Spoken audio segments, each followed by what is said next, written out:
Sir ನಮಸ್ತೆ, ಆದಿತ್ಯ ಅಂತ.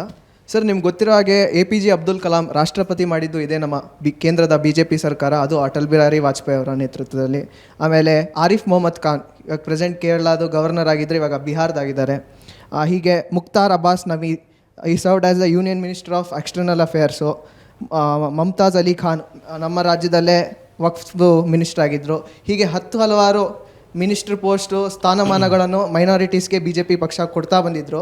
ನಿಮ್ಮ ಧಾರ್ಮಿಕ ಗುರುಗಳು BJP ಒಂದು ಮುಸ್ಲಿಂ ವಿರೋಧಿ ಅಂತ ಒಂದು ಪಟ ಕಟ್ತಾರೆ, ಆಮೇಲೆ ಮುಸ್ಲಿಂ ವಿರೋಧಿ ಅಂತ ಬೇರೆ ಪಕ್ಷಕ್ಕೆ ವೋಟ್ ಹಾಕ್ಸ್ತಾರೆ.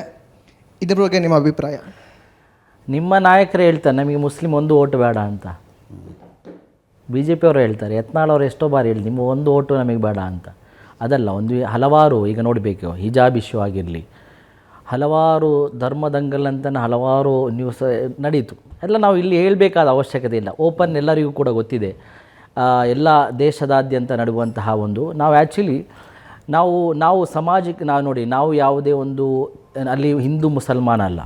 ನಾವು ನಮ್ಮ ನಾಯಕರು ಪೊಲಿಟಿಕಲ್ ಯಾವ ನಾಯಕರು ಅಟಲ್ ಬಿಹಾರಿ ವಾಜಪೇಯಿ ತುಂಬ ಒಳ್ಳೆ ನಾಯಕರು.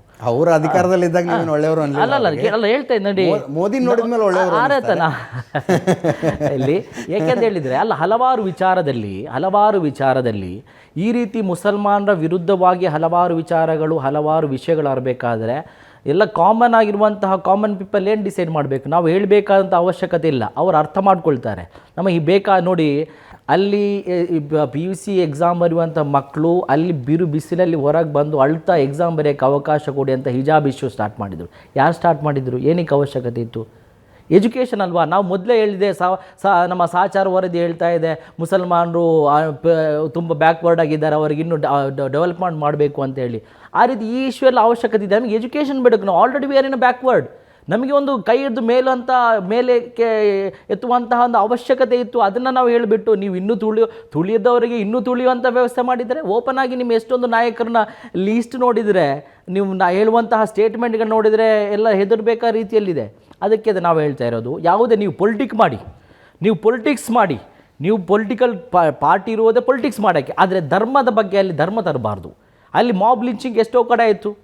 ಒಬ್ಬ ಮುಸಲ್ಮಾನ ನಾನು ಹೇಳ್ತಾ ಅದಕ್ಕೆ ಈಗ ನೋಡಿ, ಧರ್ಮ ಅಂತಲ್ಲ, ನಾವು ನಮ್ಮ ಸಮುದಾಯ ಯಾಕೆಂತ ಹೇಳಿ ನೋಡಿ, ಇದೇ ರೀತಿಯಂತಹ ನಮ್ಮ ಒಂದು ಬ್ಯಾಕ್ವರ್ಡ್ ಸಮುದಾಯವಾಗಿ ಇದೇ ರೀತಿ ಬೇರೆ ಸಮುದಾಯದವ್ರು ಯಾವ ರೀತಿ ಅವರಿರುವಂತಹ ಸಮುದಾಯಕ್ಕೆ ಬೇಕಾದ ಕಾಳಜಿ ಯಾವ ರೀತಿ ಯೂಸ್ ಮಾಡ್ತಾ ಇದ್ದಾರೆ, ನಾವು ಅದರಲ್ಲಿ ಫೈಲ್ ಆಗಿದ್ದೀವಿ. ಈಗ ನಾವು ಅರ್ಥ ಮಾಡ್ಕೊಂಡಿದ್ದೀವಿ.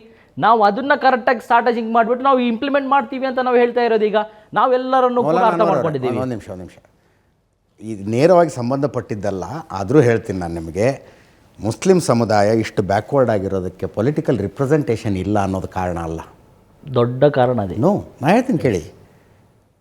ನೀವು second biggest majority in India, ಹೌದಾ? Second biggest majority. ಈ ದೇಶದಲ್ಲಿ ಮಿನಿಸ್ಕ್ಯೂಲ್ ಮೈನಾರಿಟಿ ಯಾರು ಗೊತ್ತಾ? ಪಾರ್ಸಿಗಳು. ಒಬ್ಬ ಪಾರ್ಸಿ MLA ಹೆಸರು ಹೇಳಿ, ಒಬ್ಬ ಪಾರ್ಸಿ MP ಹೆಸರು ಹೇಳಿ.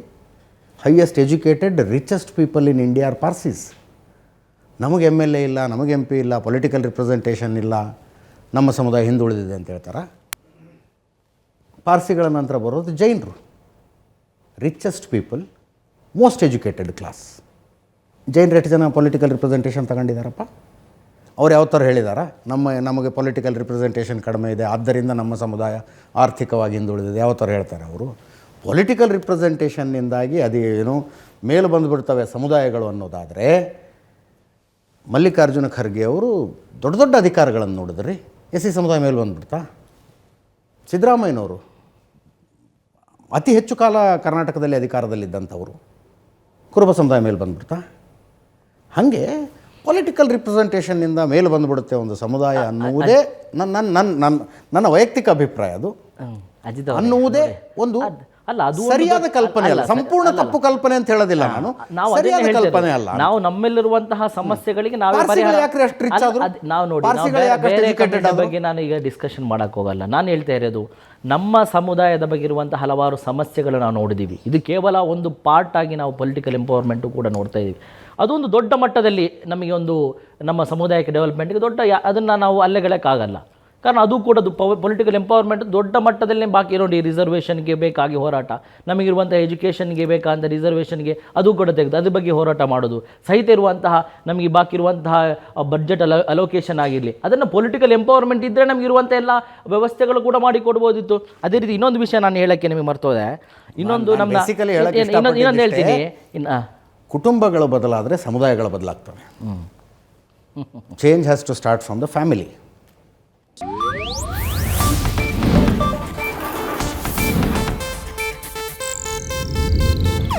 ಇದು ಏಷ್ಯಾನೆಟ್ ನ್ಯೂಸ್ ನೆಟ್ವರ್ಕ್ ಪ್ರಸ್ತುತಿ.